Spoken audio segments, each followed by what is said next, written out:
오늘 이 말씀은 제가 4월 마지막에 한번 전했던 말씀입니다.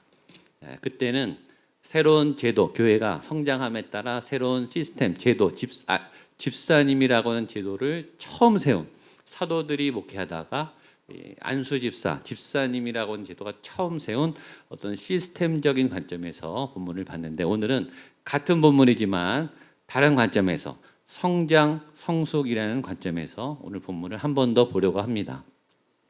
오늘 저녁에 청년 예배예요. 여기 계신 모든 청년들도 계시지만 우리가 청년일 때가 있었어요. 어린아이일 때가 있었죠. 나는 뭐가 될 거야? 나는 뭐가 될 거야? 꿈을 먹고 희망을 키웠던 소망이 넘치는 그런 어린 시절이 있었어요. 그러나 그러면 지금은 소망이 없는가? 그렇지 않죠. 지금 여러분에게도 하나님의 소망이 더 넘칠 줄로 믿습니다. 믿음, 소망, 사랑, 이 세 가지는 항상 있다 그랬어요. 여러분이 소망의 사람이 될 줄로 믿습니다. 옆에 분에 한번 선포하세요. 당신이 소망의 사람입니다. 당신의 미래가 복됩니다. 아멘. 모든 인간은 성장해, 그리고 발달해. 인간은 발달의 존재고 성장의 존재. 문제는 그 방향이 어디로 가느냐, 어떻게 건강하게 성장하느냐, 아니면은 퇴락하느냐, 타락하느냐, 그거겠죠. 천관훈 목사님이라고 하는 이 CCM 사역자고 또 그런 일들을 많이 하시는 목사님이 미러클 제너레이션이라는 글을 오래전에 발표했습니다. 굉장히 비트가 있고 힘찬 빠른 그런 찬양인데 가사가 아주 좋아서 한번 나누려고 합니다. 들어보세요. 미러클 제너레이션. 하늘에 불 내린 엘리야의 기도, 사자도 굴복한 다니엘의 믿음, 순종의 횃불로 승리한 기드온, 마른 뼈를 다시 살릴 기적의 세대, 풀무불 이겨낸 다니엘 새 친구, 여리고 점령한 여호수아 세대, 유혹을 이겨낸 저 순결한 요셉, 순종으로 세상 바꾼 기적의 세대, 원수들의 공격에도 움츠리지 않고 믿음으로 기적의 문 열어놓을 세대, I believe, I believe. 일으키소서, 일으키소서. 미러클 제너레이션, We are the miracle generation. 이건 성경의 인물들이고 이전은 적용이에요. 물살을 가르는 힘찬 연어처럼 세상의 유혹을 다 거스릴 세대, 하나님 나라와 주신 사명 위에 불가능을 가능케 할 기적의 세대, 잠깐 세상 낙에 안주하지 않고 두려움 없이 하늘 상급 향하는 세대, I believe, I believe. 일으키소서, 일으키소서. 미러클 제너레이션, We are the miracle generation. 우리가 그런 기적의 세대, 세상에 움츠리지 않고 세상의 핍박과 혼란을 이겨내는 기적의 세대, 우리가 되게 주옵소서. 우리 다음 세대가 되게 해 주옵소서. 그리고 그렇게 성장하며 자라게 하옵소서. 그런 아주 멋진 찬양입니다. 사도행전 6장은 초대교회의 새로운 사도행전적 전환이 있는, 패러다임이 급속히 변하는 굉장히 중요한 장이라고 했습니다. 그래서 지난주에는 한 번도 있지 않은 새로운 제도, 구약에 없었던 새로운 집사라고 하는 새로운 시스템을 만드는, 새로운 제도를 만드는 것에 포커스를 맞췄다면, 오늘은 초대교회가 성장을 했다는 말이죠. 그럼 어떻게 성장하는 것인가? 성장할 때 우리는 어떻게 준비해야 되는가에 대한 본문을 다루고, 다음 주에 이 본문을 한 번 더 볼 거예요. 다음 주는 그러면 어떻게 그 성장하는 교회에 리더들을 세울 것인가? 리더십은 뭔가? 초대교회는 어떻게 하나님의 영적 지도자들을 세우는가의 관점에서 이 똑같은 본문을 3번 보려고 합니다. 오늘은 성장의 관점에서 첫 번째 주신 메시지는 성장에는 성장의 진통이 따른다. 성장통이 있다. 오늘 성경은 이야기하고 있습니다. 1절입니다. 시작. 그때 제자가 더 많아졌는데 헷갈라 유대인들이 자기의 과부들이 매일의 구제에 원망하니. 여러분, 성장은 좋은 거예요. 그렇죠? 그러나 성장은 좋은 것만은 있지 않아요. 성장에는 고통이 따르죠. 성장뿐만 아니라 좋은 것은, 좋은 가치는 좋은 것만 있지 않아요. 고통이 따라요. 사랑은 좋은 거예요. 그러나 사랑은 항상 좋지만은 않아요. 사랑에는 눈물이 있고 고통이 있고 쓰라림이 있어요. 결혼은 좋고 행복한 거죠. 그러나 좋지만은 않아요. 거기에는 굉장히 큰 아픔이 있어요. 자녀를 낳고 자녀를 양육하는 기쁨과 감사에는 신비로움과 놀라운 행복이 있어요. 그러나 그것만 있는 게 아니에요. 여러분, 세상에 모든 좋은 것을 다 보세요. 좋은 것만 있는 건 하나도 없어요. 그 안에는 굉장히 고통스러운, 험난한, 때로는 쓰라린, 도망치고 싶은 큰 진통이 있어요. 여러분, 영적인 일도 마찬가지죠. 믿음에는, 내 믿음이 성장하는 곳에는, 내가 하나님을 가까이 가는 곳에는 좋은 것만 있는 게 아니에요. 거기에는 굉장히 큰 진통이 있어요. 초대교회 그런 진통이 갑작스럽게 찾아왔어요. 교회가 영적으로 부흥하고 하나님의 말씀이 살아있고 사람들이 오기 시작하니까 문제가 급속도로 생기기 시작했어요. 전혀 예상하지 않은 문제예요. 이 12사도, 예수님의 짓게 되는 12사도로는 감당할 수 없는 문제들이 곳곳에서 터져나가기 시작했어요.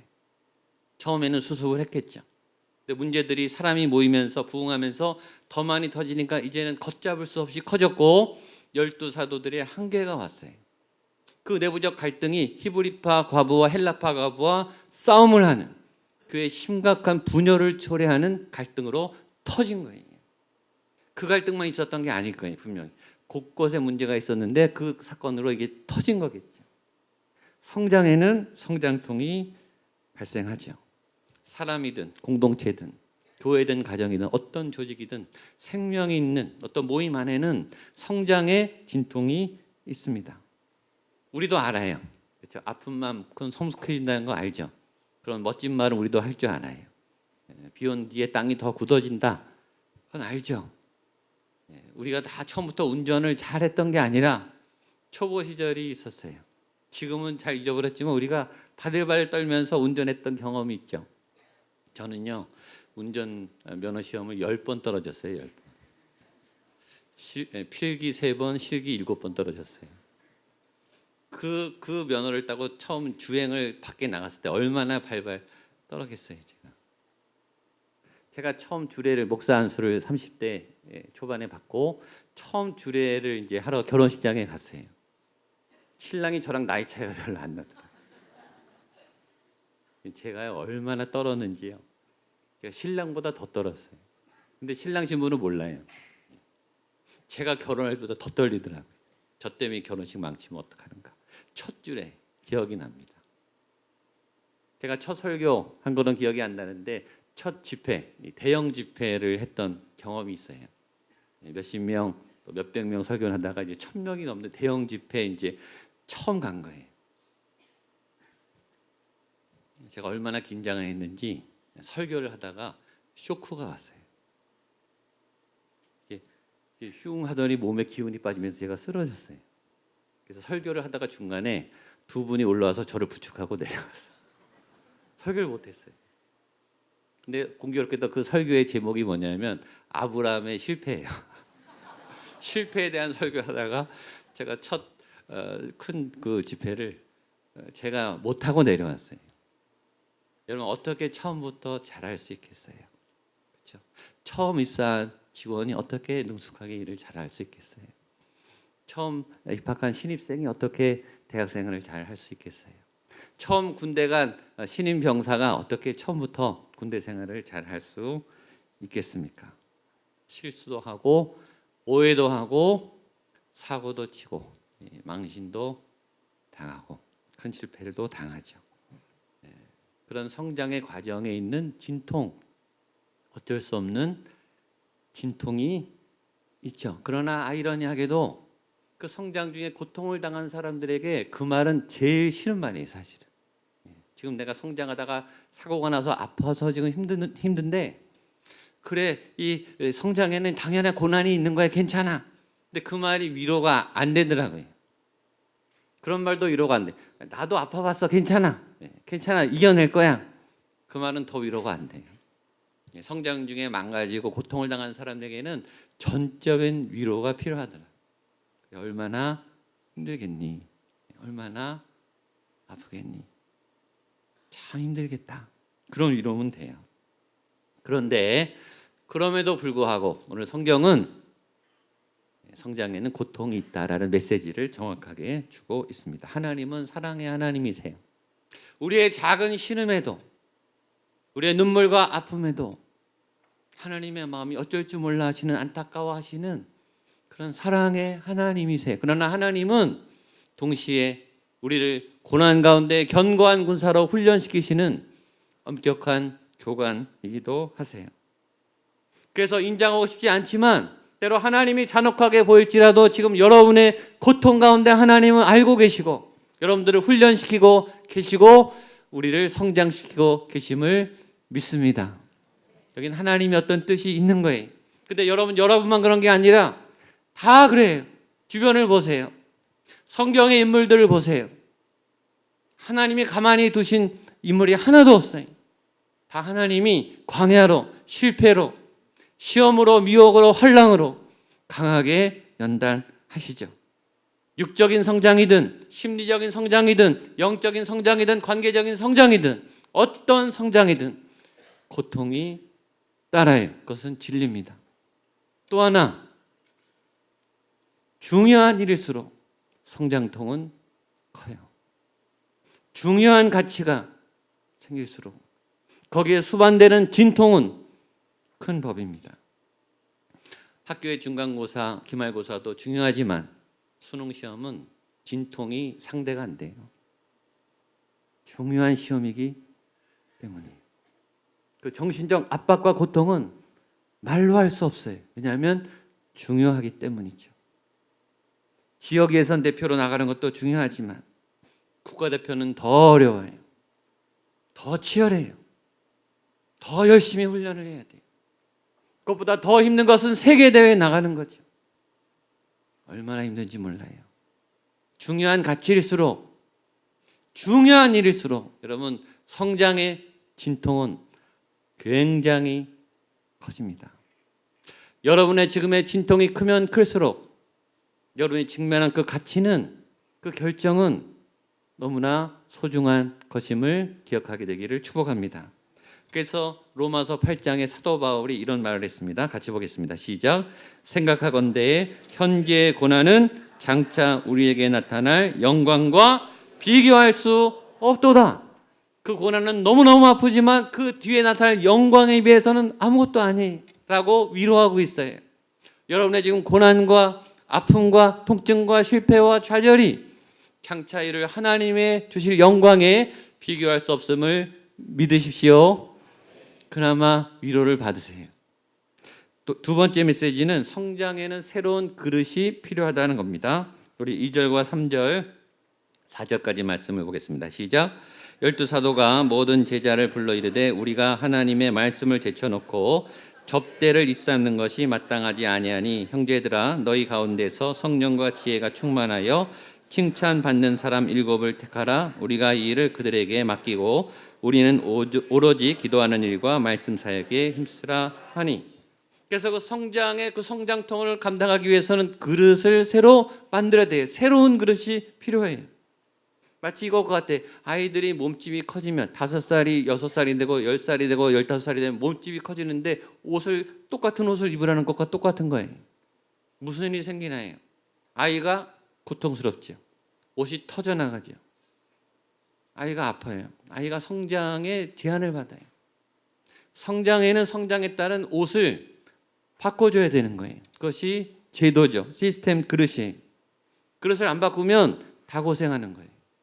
거기 있는 사람들도 고생하고 그 제도도 몸살을 앓고 부작용이 생기는 거죠. 초대교회 지금 이런 문제가 터진 거예요. 성장하고 있는데 팽창하고 있는데 이 시스템이, 이 교회의 그릇이, 뭔가 제도가 이 사람들 담을 수 없는 그 크기가 된 거예요.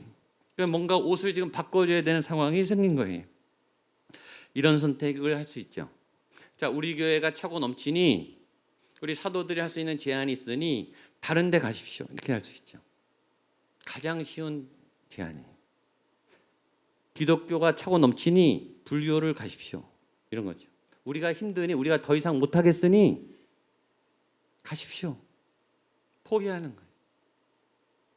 우리는 안 바꾸겠다는 거죠. 내 모습은 안 바꾸겠다는 거예요.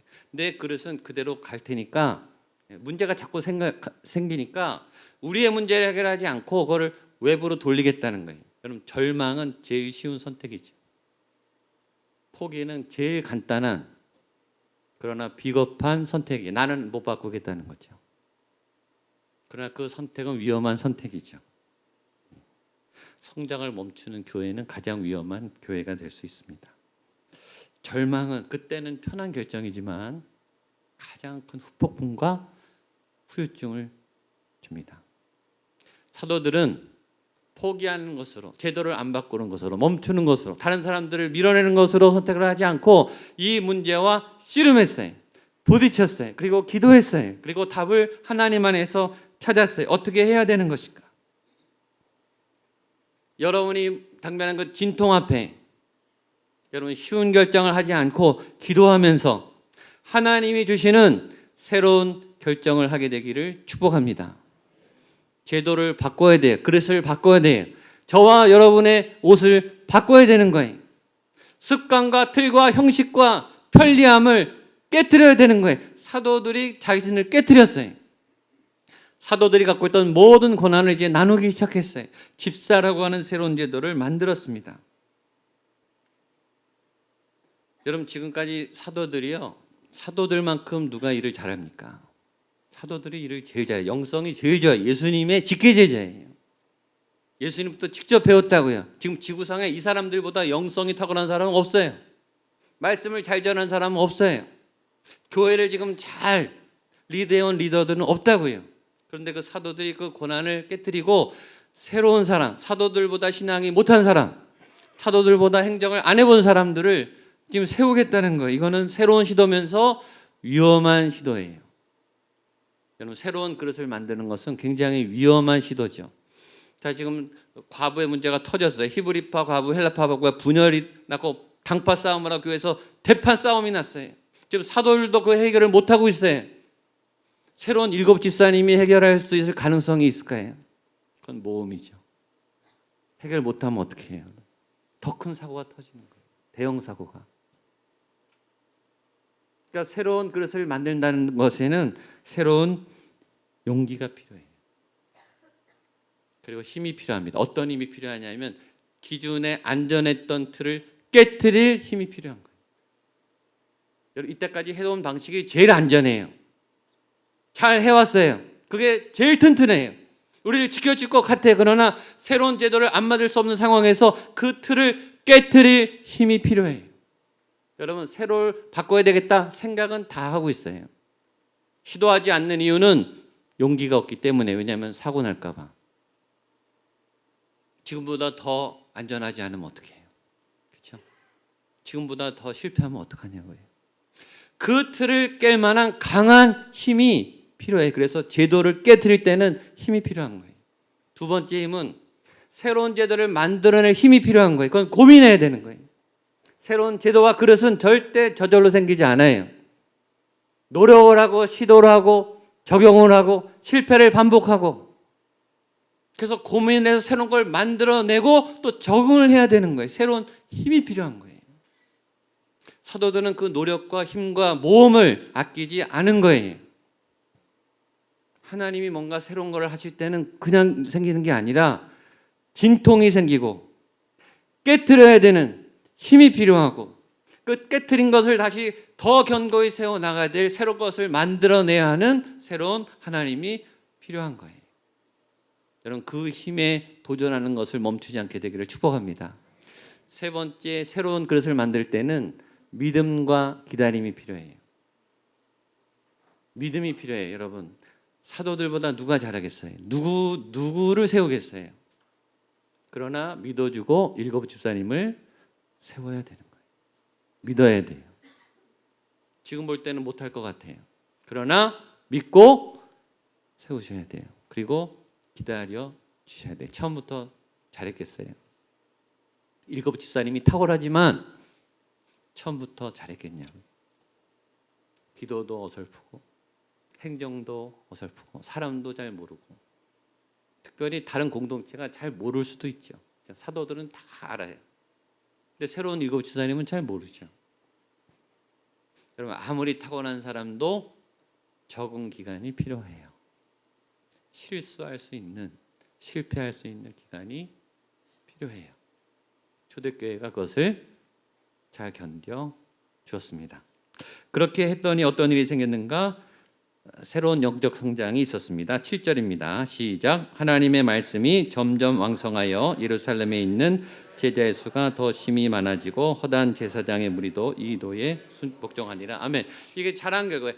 잘한 결과는 하나님의 어떤 영적 부흥이 있는 거예요. 잘된 결정. 진통이 있었지만 아팠지만 새로운 모험을 했지만 에너지가 많이 들었지만 그러나 하나님의 어떤 결정을 하면 하나님의 말씀이 점점 왕성하여 하나님의 은혜가 넘쳐나는 하나님의 말씀이 힘이 있는 하나님의 말씀이 역사가 있는 그런 놀라운 은혜가 나타났어요. 이런 역사가 여러분에게도 우리 교회도 나타날 줄로 믿습니다. 이 본문을 볼 때 한 가지 질문이 생기는 거예요. 하나님의 말씀이 왕성하여 오늘 설교 제목인데 말씀이 점점 커지나? 이런 질문. 하나님이 잘하시나? 하나님이 성장하시나? 하나님의 말씀이 미숙했다가 점점 커지는 건가? 여러분 그럴 리는 없겠죠. 하나님은 항상 온전하시죠. 하나님 항상 100%. 하나님은 항상 충만하시고 100%에 그러면 하나님의 말씀이 왕성했다는 뜻은 뭘까요? 하나님의 말씀을 담았던 그릇인 교회의 그 용량이 커지는 거겠죠. 그렇죠? 하나님의 은혜는 같아요. 그러나 그 하나님의 은혜를 담아내는 내 그릇이 5% 정도 100%가 왔을 때 내가 5%를 담았다면 이제 한 6% 정도 담기는 거겠죠. 10%, 20%, 30%. 여러분 제가 사도행전 설교를 지금 5번째 강해를 해요. 제가 얼마나 많이 사도행전을 설교했는지 몰라요. 지금까지 20년이 넘도록. 여러분 사도행전 말씀은요 동일해요. 제가 지금 5번째 하는데 저는 새로워요. 사도행전 말씀이 변한 게 아니고 제 믿음이 바뀐 거죠. 제가 말씀을 풀어내는 그 지혜가 성장한 거죠. 제 그릇이 커지는 거예요. 제 믿음이 자라는 거죠. 그래서 오늘 말씀은 저와 여러분에게 도전하는 거예요. 여러분 안에 하나님의 말씀이 왕성하고 있는가? 내 안에 말씀과 믿음의 그릇이 커져가고 있는가? 그것은 하나님의 문제가 아니에요. 그건 우리의 문제죠. 어떤 분은요 그릇이 점점 작아지는 분도 있어요. 청년 때는 막 헌신했다가 지금은 그릇이 더 작아졌어요. 옛날 믿음 그게 아니라 하나님의 말씀이 점점 왕성하여. 또 하나 하나님의 말씀이 왕성했더니 무슨 일이 생겼는가? 예루살렘의 제자의 수가 더 심히 많아지고. 그러면 영적 성장, 질적 성장은 양적 성장으로 이어졌어요. 당연하죠. 하나님의 말씀이 탁월해지고 하나님의 권능이 막 살아있으니까 그곳에 사람들이 몰려오기 시작했어요. 사회도 마찬가지예요. 사회는 탁월함을 추구해요. 여러분 잘 아는 맛집일수록 사람들은 더 가요. 소문은 더 나요. 일하는 사람들은 몸살 나요. 거제도건 부산이건 제주도건 해외건 비행기를 타서까지도 찾아갑니다. 찾아가서 또 줄을 서요. 2시간, 3시간. 얼마 전에 성수동에 블루버틀 이런 드립 커피 전문점이 생겼대요. 저는 커피를 잘 몰라서 잘 모르는데 이 애호가들은 매니아들은 굉장히 좋아하나 봐요. 그 오픈 날 뉴스에 났더라고요. 5시간 줄 서가지고 커피 한 잔, 드립 커피 한 잔 마신 게 5시간 줄 서서 제정신인지.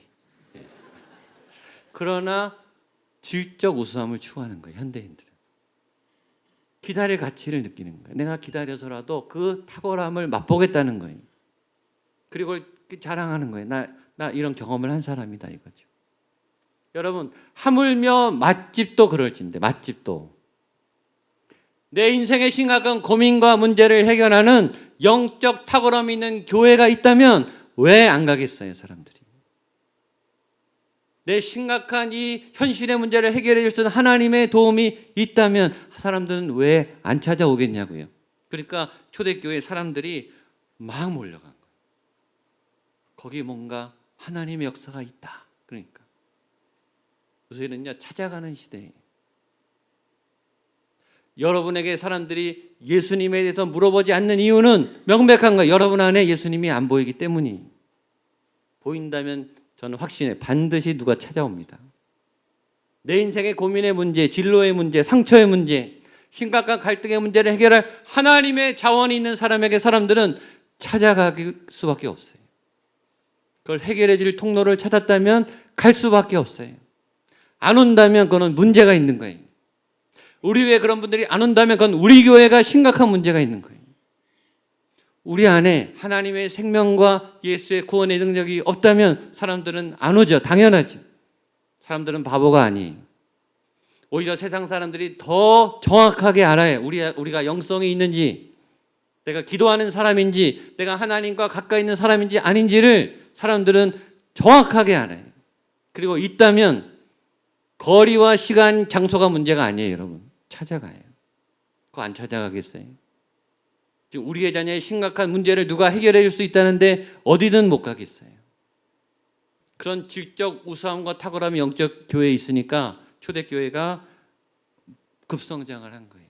부흥이 일어난 거예요. 왜냐하면 사람들은 힘들거든요. 자기 문제를 해결 못하고 있거든요. 그런데 해결할 수 있다. 여기 구원이 있다. 여기 은혜가 있다.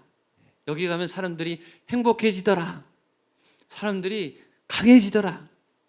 막 가는 거예요. 그래서 이런 일까지 생겼어요. 마지막 7절입니다. 시작. 하나님의 말씀이 점점 왕성하여 예루살렘에 있는 제자의 수가 더 심히 많아지고 허다한 제사장의 무리도 이도에 복종하니라. 아멘. 허다한 제사장의 무리. 제사장의 무리가 누구죠? 예수님을 죽인 무리들. 지금 사도들을 잡아서 죽이려고 하는 원수의 집단까지도 이 말씀이 얼마나 강력한지 꼬꾸라뜨렸다는 거예요. 이 사람들이 막 찾아오기 시작하는 거예요. 그런데 많이 찾아왔다는 거예요. 허다한 제사장의 무리도 이도에 복종하니라. 여러분, 이게 진짜 복음의 힘인 줄로 믿습니다. 복음의 능력은 원수를 굴복시켜요. 죄인을 굴복시켜요. 우리 안에 더러운 죄악을 씻어내요. 그래서 우리는 예배를 드리는 거예요. 우리 안에 내가 해결할 수 있는 고통이, 이 아픔이, 통증이 오늘 예배를 드리는데 하나님의 은혜로 이게 씻겨져 나가는 거예요. 내 심각한 갈등이 오늘 말씀 안에서 이게 풀려나가는 거예요. 이게 하나님의 도움이구나. 하나님의 선하심은 어둠보다, 우리의 고통보다 강한 줄로 믿습니다. 예수 부활의 생명의 능력은 죽음과 저주보다 강함을 믿습니다. 이것을 제가 여러분이 경험하셔야죠. 그게 진짜 교회예요. 저는 여러분 안에, 저희 교회 안에 이런 말씀에 살아있는 왕성한 능력이, 꿈틀거리는 예수의 생명의 능력이 오늘도 살아서 충만하게 역사할 줄로 믿습니다. 기도하겠습니다. 하나님 아버지, 우리가 그런 하나님의 사람들이 되게 하여 주시옵소서. 성장의 진통에 주저앉지 않고 고민하며 하나님의 새로운 그릇들을 만들어내며 우리 안에 하나님의 말씀이 점점 왕성하여지며 우리의 그릇이 커져서 하나님의 은혜를 100% 흡수하는 건강한 하나님의 사람으로 우리를 변화시켜 주시옵소서. 나와 우리의 가정과 우리의 교회를 새롭게 하여 주옵소서. 예수님의 이름으로 기도하옵나이다.